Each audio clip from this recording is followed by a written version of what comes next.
Question number 17 from exercise 5.3.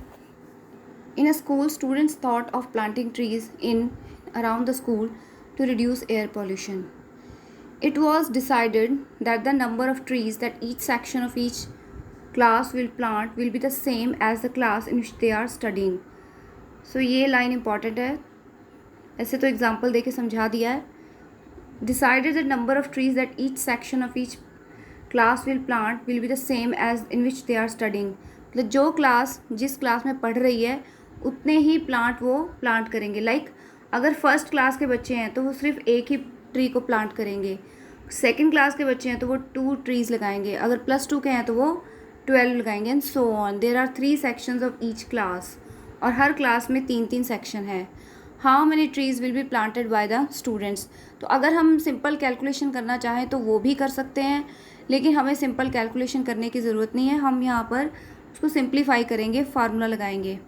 ठीक है, और फार्मूला किसका लगाएंगे? एपी का. एपी का क्यों लगाएंगे हम? क्योंकि यहाँ पर देखो ये चीज़ लिखी हुई है कि अगर आप यहाँ पर देखो पहली क्लास के बच्चा 1 ट्री लगाएगा, दूसरी क्लास का बच्चा 2 लगाएगा, तीसरी क्लास का बच्चा 3 लगाएगा एंड सो ऑन. तो ये एक अरिथमेटिक प्रोग्रेशन बन रही है. अब देखते हैं कि सब एपी किस तरह से बन रही है.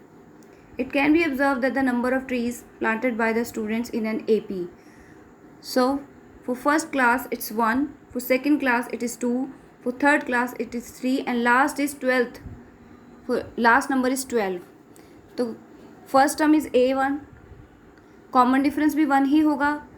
और अब हम ये निकालना चाहते हैं कि अगर हर क्लास के 3 सेक्शन हैं तो टोटल ट्रीज़ कितने बने, वो बाद में.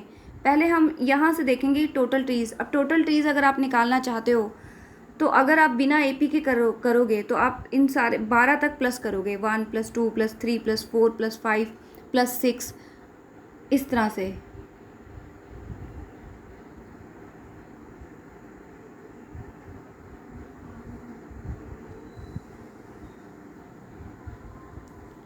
ये सारे नंबर आप प्लस करोगे, लेकिन वो करने की हमें ज़रूरत नहीं है क्योंकि हमारे पास एपी है. तो simple some of n terms लगाएंगे. n हमारे पास 12 है, n 12 है हमारे पास, कॉमन डिफरेंस भी है और फर्स्ट टर्म भी है. तो सिंपल फार्मूला लगाकर हम लोग नंबर ऑफ़ ट्रीज़ निकाल लेंगे. ये आ गए आपके पास एक एक क्लास के लगाए हुए टोटल ट्रीज़. ठीक है, अब उसने ये भी कहा है कि एक क्लास के 3 सेक्शन है. तो जैसे मान लो कि फर्स्ट क्लास 1 ट्री लगाती है, तो अगर उसके 3 सेक्शन हैं तो टोटल हो जाएंगे 3. तो ये सब करने की ज़रूरत नहीं है. पहले हम सम ऑफ n टर्म्स का फार्मूला लगा के 78 ट्रीज़ निकाल लिए हमने. ये सारा प्लस कर दिया हमने. अब इसकी सिंपली हम इसको क्या करेंगे, लास्ट में 3 से मल्टीप्लाई कर देंगे. तो इजीली बिना कोई इतनी टफ कैलकुलेशन किए या कंफ्यूज हुए हमने सीधे फार्मूला लगाकर इस सम को सॉल्व कर लिया.